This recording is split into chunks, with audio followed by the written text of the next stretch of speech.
Hey everybody. So Evie wanted to be a part of the live stream today. So I'm going live just a few minutes before 4 to say hello. You want to say hi, Evie? Say hi. Hi. This little girl turned 7 months old yesterday. Yeah, are you 7 months? Are you excited about the witch's key? She wanted to say hello to you guys. Thank you all so much for coming. Okay, yay, we got about 30 people here already, and we're about 3 minutes out from starting the chapter and everything. Oh, thank you guys. Welcome, everybody. Hi, Evie. Everybody's saying hi to you. Everybody's saying hi. She always has this mouth open. You see over here, people are chatting about you. They're saying, hi, Evie. Yep. Hi, everybody. Welcome. I know some of you are just joining us for the live stream for the very first time. So welcome. I'm so glad you guys are here. Hello from Alabama. Hey, Savannah. Yay, Jessica. So glad you made it here. Hey, Maria. Thank you guys so much for coming and for catching up with the story. I'm so glad you guys are here. We've got just a couple of minutes before we're going to get started. And so I wanted to just kind of go ahead and start the live stream a little bit early because I did that yesterday and I think it really worked. She is looking at this mic. She's like, what can I grab on the desk in front of me? But I think it worked pretty well yesterday to have started up just a little bit early to give people more time to locate it and find us and everything else. So that is what we're doing today. Oh, hi from Prague. Hello, welcome. So if you are new to the live stream or just finding us and wondering what this is all about, this is going to be episode 5 of The Witch's Key, which is an original story that I am editing and creating as we go here, just as a little bit of a diversion for everybody. And hopefully you guys are having a good time. Yesterday, I had a little bit of an issue with the iPad and some people trying to call me. So today I've gone old school and have printed it out. So no distractions from the readings. This is my sweet little 7-month-old baby, Evie. And she just wanted to say hi to you guys. Thank you, Victoria. She's got little hearts on her knees. Are you so cute? Are you so cute? Yay! She's so excited. She's like, yeah, I love seeing myself on the screen, right? All right, so George is going to take her and we're going to go ahead and get started. Thank you guys. Y'all are awesome. Thank you so much. All right, so also I've got my little set here, but I've got little toys down here from her playing in here earlier. So just excuse the mess, such as the life of a mom who's also trying to be at home homeschooling a 7-year-old as well, who's taking a math assessment in the next room. So it's all our new normal, right? Evie, my 9-month-old Amelia, is here listening with me. Oh, that's so awesome. Nice to meet you, Amelia. Too bad we can't see her on the screen. I'm sure that she's precious as well. Thank you guys so much for joining us. We are on episode 5. I'm so excited. Yesterday, we had a bit of a cliffhanger as Lynnie's new friend, Peyton, disappeared. So we're going to just kick off right where we left off. I'm still going to give it just one more minute before I start reading so that people can kind of jump in case they're a little bit after 4. So hello. Please, if you get a chance, hit the thumbs up button so that people know you're enjoying this. And it also gives a signal to YouTube to broadcast it out to more people. So hopefully we can get this story in the hands of more people who might be needing this kind of thing right now. So I would appreciate it if you could hit the thumbs up button for me and subscribe if you're new to my channel. Mariah says, can't wait for today's reading. Yesterday, I was actually holding my breath. Oh my gosh. Oh, and Jennifer Rux is here. Yay. I'm so glad you made it. I know you said you had the day off today, so I'm glad you're here. Hey, everybody. Yes, please hit the notification bell too, because that way you'll get notified when I do go live in the future. So I'm going to be reading like this every day at this time, which is 4 p.m. Eastern, except for Sunday. I'm going to take a little bit of a break, but I'll still be here tomorrow on Saturday with episode 6. And then Sunday, there will still be a video coming up on Sunday, but it just won't be a live video. And it won't be part of the story. It's going to be more of like a vlog thing. So still something to entertain you, but I need a break from story writing. So, All right, we're about to start. So I'm going to take just a few more comments and give people just a couple more minutes to come in. I'm so happy that you guys are here. This has really been fun for me too. If you've followed me for any length of time, you know that for the past year and a half, since I just had my baby 7 months ago, was having a struggle really getting back into a daily writing habit. And this has helped me so much. It's like I have to work on this every day because I've got a new story coming up the next day. So this has been really, really helpful for me too. And so I appreciate you guys more than you know. Gemma, I currently look scary with a black peel-off mask, so it's a good thing you can't see us too. Emery says, "I love your shirt. It's an alien identifying a unicorn, and then it just says believe. It's just kind of hard to see it all." I just ordered a few new t-shirts that should be here in a few days, hopefully. Cheryl said, "Sarah, will you ever put your books on audio?" So I talked about this a little bit yesterday, that I do have 3 of my books in audiobook, which are the first 3 of my Fairhope series. They're available on Audible, Amazon, and iTunes. But it's quite expensive to get audiobooks made. And so when you have a long series like I do of 10 books, it just takes a lot of time and a lot of money to put together. But I've had more and more people saying after this that I should just read my own audiobook. So I'm actually thinking about it, but I want to make sure that I have everything I need. Thankfully, Emery sent me some resources yesterday from Joanna Penn, who has some information about reading your own audiobook. So I might look into it. I will let you guys know.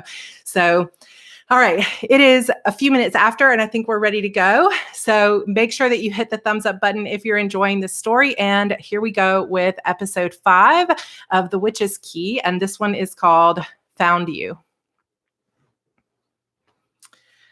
This couldn't be happening. "We just saw her yesterday afternoon," I said. "She dropped me off at my house last night. That was just a few hours ago. It's not possible that she's gone. She's probably just late for school." My entire body was shaking. Peyton was the first real friend I'd ever made, and even though I'd only known her a few days, I was already growing close to her. She couldn't be gone. This whole thing had to be some kind of misunderstanding. "It's true," Brandy said. "Her mom called me early this morning asking if Peyton had decided to sleep over at our place. She's done that a few times when her parents were out of town, but I haven't seen Peyton since I left her house yesterday afternoon." "Me either," Olivia said. "She texted Mom about the cupcake at like 9 or so last night. That was apparently the last time anyone heard from her." "Lynnie, you were probably the last person to see her before she disappeared," Brandy said. "Did she say anything about where she was going after she dropped you off?" It felt like someone had just dropped a massive weight on my chest. "No, she just said she was going home. Maybe she just went to visit someone else. Does she have a boyfriend?" I just realized we'd never even talked about any of them having a boyfriend. I hadn't seen any guys hanging around any of them, though, at least not so far. "Not anymore," Brandy said. "She'd been dating Maddox Penn for 2 years, but they broke up over the summer." "Well, maybe she went to his house," I said. There had to be some kind of logical explanation. "There's more to it than that," Brandy said, wiping her face with a tissue. "Believe me, I want this not to be real more than you do. I've known Peyton my whole life, Lynnie. She's my best friend, but they know she's been taken. She's not just visiting a friend or something. I can't say anything else because the police told me not to talk about it, but they're going to want to question you too, Lynnie. They might already be talking to your uncle." My mouth went dry and I had to sit down on the picnic table's bench for just a second. The police knew for sure Peyton had been taken? My mind had already put it all together, but I just didn't want to believe it. The 4 other missing girls and now this. It couldn't be a coincidence. Whoever took those other girls had Peyton too. But why? After the confrontation with Kai, I had seriously considered taking a step back from figuring out what happened to those girls. Besides, I knew my Uncle Martin wouldn't want me messing in this stuff. This was potentially council business. And if not, it was human business. I shouldn't get involved. But now, the only friend I'd ever had was gone. I had to find her. I closed my eyes and let my head fall into my hands. Find her? How the heck was I going to do that? I knew nothing about this town or most of the people in it. I didn't know anything about the girls who had gone missing or why the police knew for sure Peyton was gone too. I didn't have the first clue about where to start. Except I did have one clue. A chill went through me and I looked up slowly. I had an encounter with a supernatural mystery dude just yesterday who very forcefully told me to mind my own business. He practically threatened me if I didn't stay out of it, which means he knew a lot more than I did. I stood up and scanned the crowd of students gathered outside the main entrance to the school. He had to be here somewhere. Besides, he was super tall, so it should have been easy to find him. I don't know how I'm going to focus at school today, Brandy said. I think I'm just going to have to call my mom to come get me. Do you both want to come over to my place and wait for news? I'll call my mom too, Olive said. She's just as upset about this as I am. Peyton's parents must be a wreck too. They worshipped her. They're never going to forgive themselves for being out of town. Geez, you're talking about her like she's never coming back, I said. She's been gone a few hours. We're going to find her. Brandy's lower lip quivered and tears started to fall down her cheeks again in a steady stream. You're right. We can't give up hope, she said. But you don't know what it's been like this year. Every time a girl has gone missing, we've put up posters all over town, started a Facebook page, searched the woods, held candlelight vigils. We've kept the hope alive. But then 6 months goes by without a single clue or sign of them, and it's hard to believe they're ever coming back. We've done this 4 times now, and none of those girls have ever come home. Listen, it's going to be different this time, I said, touching Brandy's arm. This time it's Peyton. We can't let this happen. We'll find her. Brandy nodded, but I could tell she didn't have much hope. And she was right. I hadn't been here when those other girls disappeared. I hadn't been a part of those vigils and the search for them. It couldn't have been easy to go through that over and over again with no results. Eventually, it had to feel hopeless, which is why we all needed to do everything we could to help bring Peyton home. Brandy and Olive both stepped aside to make phone calls. I still hadn't gotten my phone in the mail, so I couldn't call Martin, but I really hoped the cops weren't headed to his house to ask if they could talk to me. Martin hated the human police. He wasn't likely to be super cooperative. At the same time, though, maybe hearing about my friend's disappearance would make him want to get involved. Maybe I should have asked him about the missing girls already. Technically, Uncle Martin was a retired keeper, but if the council was planning to get involved in searching for the demon or vampire or whoever it was that took those girls, they would have told Martin. The council wasn't going to send a slayer into his town without him knowing about it. But it was totally possible Martin would keep me out of the loop. Still, I found it hard to believe the council would have sent me to this town and insisted I go to this school full time if they knew about these girls and had plans to get involved. Maybe this particular situation just hadn't made it onto their radar yet. With the council, it was all about balance. As long as members of the magical community didn't go too far and tip the scales too noticeably in a negative direction, the council mostly left them alone. But something like this, where did they draw the line? That was part of the business my parents never really let me get involved in. I would go with them on some of their jobs when things were simple, but they didn't let me in on any of their behind-the-scenes information, like conversations with their keeper or the research they did on their targets. For example, I might know that a demon had crossed the line, and I would be allowed to go with them when they captured him or banished him, but I didn't always know exactly what he'd done to get their attention. I had an idea, of course, but sometimes the details were kept private. Still, whoever was taking girls in Newcastle had to be crossing a line here. 4 missing girls was bad enough, but 5 in little more than 6 months? That was serial killer mania. If the national news got media wind of this, it would be a PR nightmare for the entire community. Part of the reason the council existed in the first place was to keep a balance between the supernatural community and the human community. Too much activity and humans would know we all exist. There were certain divisions inside the council that dealt with different aspects of trying to keep the magical community secret from humans. Slayers were the most severe. If a keeper decided a slayer needed to be called in, it was bad news for whoever had done something wrong. At that point, it usually meant banishment, eternal imprisonment, or death, period. I would say 5 missing girls called for the attention of a slayer. Talking to Martin about it was the smartest thing to do, but I wasn't sure I could handle it if he told me to leave it alone. There was no way I'd be able to sit back and wait for the police to find her. Obviously, they were getting nowhere with the other girls. I had to do something, and right now, the only thing I could think of was finding Kai. He knew more than I did about this whole situation. Yesterday, he'd said he wasn't my enemy. He'd even acted like he wanted to protect me from getting hurt. I didn't want to believe he had anything to do with those girls going missing, but I was still convinced he knew a lot more about this situation than he was letting on. And it couldn't have just been a coincidence that he showed up in Newcastle right before the first girl went missing. I needed to find him, and I needed to confront him. Even if he didn't do this, I was willing to bet money he knew something about the person or creature who did. Before, I'd looked at this as a potential project or a diversion, but now it was personal.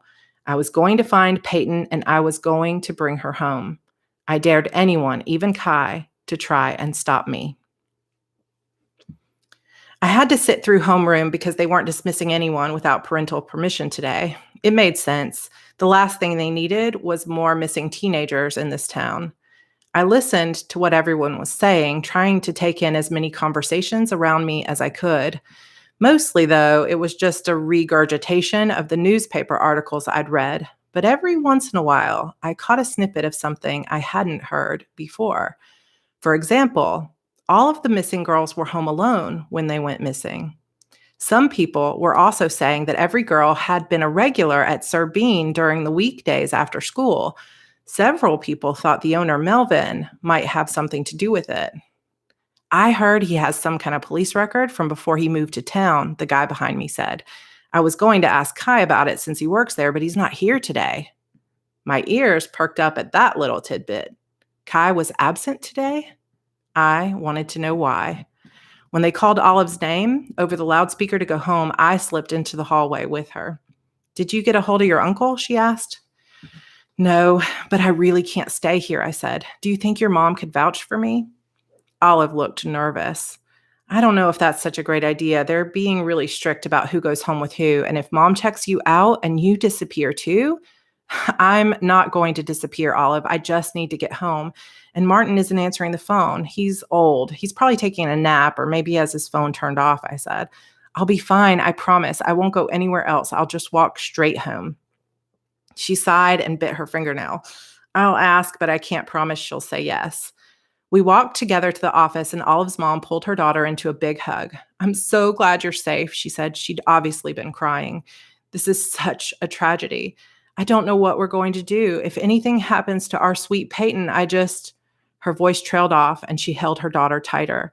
Are you ready to go, sweetheart?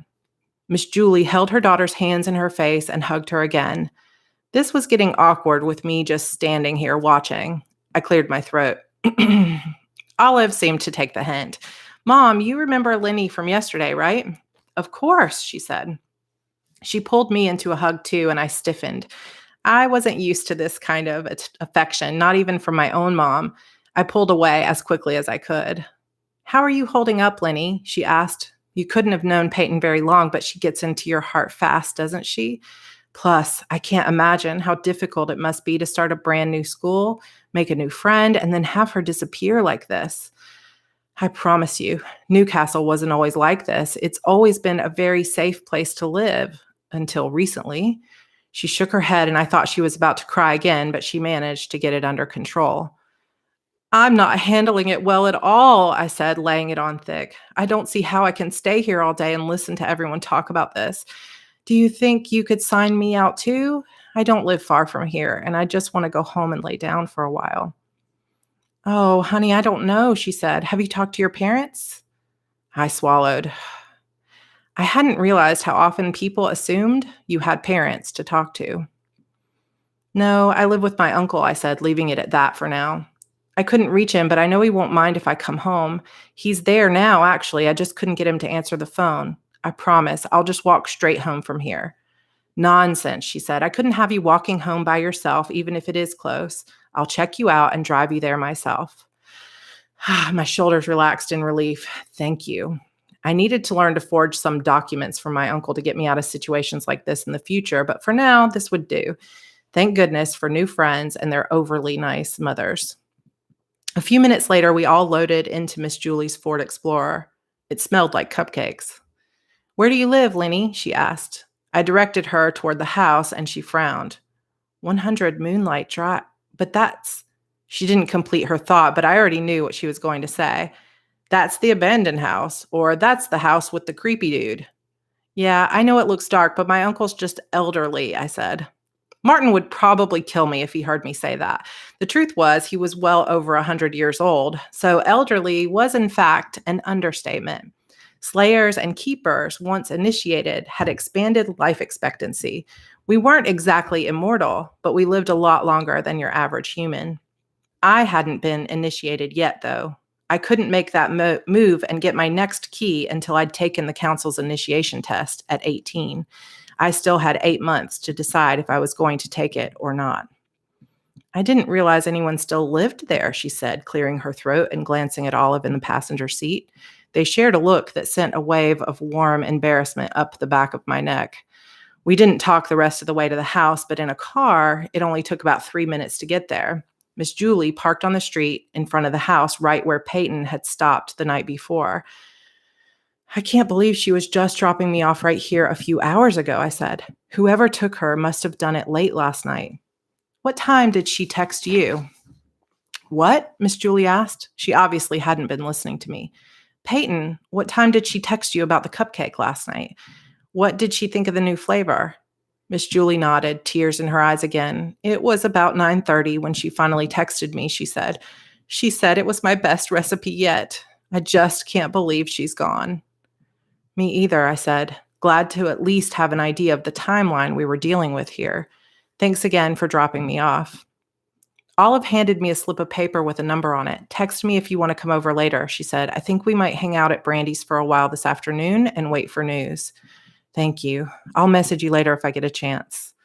I got out of the car and headed inside as quietly as I could. To be honest, I was relieved there hadn't been a police car outside the house when we pulled up. It was probably only a matter of time before the police found out I was possibly the last person to see Peyton before she disappeared. That meant it was also only a matter of time before I had to talk to Uncle Martin about what was going on. But there was something I wanted to do first. I silenced the soles of my boots again as I entered the house and ran up to my bedroom. At this time of day, Martin really was likely to be napping or working in his study on the other side of the house. I shut the door of my room and took a second to catch my breath before walking over to the small cauldron I'd left on my desk the other day. I quickly gathered all the herbs and components I needed for the location tracking spell, including my father's magical compass, cleaned out the cauldron, and took a deep breath. First, just to try it, I took a note Peyton had given me the first day of school with her phone number on it. There was likely some trace of her DNA still on the paper. I mixed everything together and took a deep breath before dropping the paper onto the mixture and whispering, Invenio. As suspected, though, nothing happened. Supernatural Kidnappings 101, cloak your target's location, but I'd had to at least try it, right? Now, I just had to hope Kai hadn't cloaked his. I lifted up the piece of straw I'd used in my spell the other night and shook my head. There wasn't a lot left to the top quarter. And it hadn't even worked right in the first place, but this was my best shot at getting information today. I dropped the tip of the straw into the spell mixture. Invenio, I said again, as I held the compass in my other hand and waited. I needed this to work. I needed something to prove that I could do this without my parents here to help, that I could still make a difference in the world. I needed this to work so that I could help find Peyton before it was too late. Please, I whispered, tapping my toes inside my boot. I stared at the needle on the compass, silently begging it to move. It jerked a couple of times, went still, and then started spinning around in circles so fast I couldn't follow it with my eyes. My stomach nodded as I watched. Was it supposed to do this? I couldn't remember.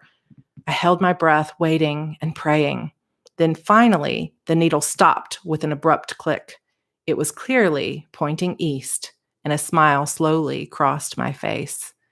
"Found you," I whispered, before grabbing my bag and heading back out to begin my official investigation into the disappearance of my first real friend. All right. Thus ends episode 5, you guys. And we've got episode 6 will be the last one of this week, and it will come out tomorrow. I will read it again at 4 p.m. tomorrow. And then we'll take a break on Sunday and start back on Monday at 4 p.m. again with episode 7. So what did you guys think? I'm trying to read through. Let's see. Let me check. Oh, I see some comments. Yes, you should read through your own book. I'm definitely going to check it out. I'll try it for sure. Obviously, I make a few little mistakes reading it live, but I could definitely edit that out when I did it before. Wait, didn't Olive tell Lynnie 9 p.m. or am I remembering it incorrectly? Yeah, you can check the written copy after, but she basically just says it was around 9 p.m. I want to hear more. Thanks, Maria. Thank you, Jennifer. That went fast. Yeah, this one, it's like, like I said, originally I was planning 2,000 words kind of at most a day. And this one, again, yesterday was like 3,800 words. Today is 3,600 words. So they're a little bit longer than I anticipated in the very beginning. But I think that that 3,500 words or about 20 minutes or so ends up being kind of a good listening amount, I think. So hopefully that is really fun for you guys without being too long. So yes, Karen says, remember thumbs up. You guys, it really does help because the more thumbs up we get, the more comments we get and everything else, the more YouTube is going to show this to more people. And I would absolutely love it if you know someone who would enjoy this story and it would help them during this time, whether they are a teen who likes reading YA or an adult who likes reading YA, because I know many of us are adults that read young adult fiction, which is why I write it, because I love it so much. Then please share this. And there's actually a playlist of all of the episodes. And I'm actually going to be changing the thumbnails today. You may have noticed if you saw the thumbnail for this one that I put a big 5 on it because I was just writing like episode 1, episode 2. And now I started thinking, oh, maybe make it like a really big number on there so you guys can see easily which one's episode 1, 2, 3, etc. Thank you so much for posting that on your Facebook page. I really appreciate it. So the more you can share it, the more people will hopefully discover it. I think we've already got over 1,000 views on the first video, so that's pretty exciting. Thank you so much, Maria. I appreciate it. Oh, thank you, Sherry, for sharing on Facebook and Twitter. That means so much. Is it Allie or I don't know how to pronounce your name. So Ale Lau, I'm not sure how to say it correctly, but I need friends who enjoy this kind of thing. I absolutely love that. I know we all need friends. That's why we've got to come together in this community on YouTube, because we all need friends that enjoy this kind of thing. Just a quick little story before we go today is back when I first started writing, this was the kind of thing I wanted to write in the beginning anyway. So this was probably like 14 years ago now. I decided to quit my job and become a writer, but it was like, how do I do this? And I had to take time to like try to figure out how to write a book. And when I first started writing, I was writing something similar to this kind of thing. It was like a murder mystery, a paranormal mystery with twins. And I had so much fun with it. But I went to a Christmas party right after I finished writing the rough draft of that book. And I had a friend say to me, oh, well, nobody's going to read that kind of thing with college age heroine. And it's, paranormal. It's kind of like young adult stuff. And nobody's going to read that or nobody's going to buy it. So you should just write romance. And so I quit writing what I really loved and instead spent the next year of my life writing a contemporary romance that I was going to submit to Harlequin. And it's nothing against Harlequin novels because I enjoyed reading them too at the time, but it wasn't really my passion. And I just sort of followed what other people were telling me. This is how you make money as a writer. You should do this. And it was a really difficult year of writing something that I just did not really love to write. And I would go to my writers' meetings with some of my friends and I would say, like, would talk about the story and how difficult it was to write. But then when we would just be sitting there chatting during dinner, I would be talking about like, oh, there's this new thing, The Hunger Games, or there's this Twilight, I love reading this, or like talking about how much I love shows like Buffy the Vampire Slayer and, the Vampire Diaries and stuff like that. And I had a friend that just turned to me and was like, all you ever talk about is like young adult stuff. Why are you not writing that if you love it so much? And I was like, you know what? I'm just going to go back and I'm going to start writing what I really, really want to write.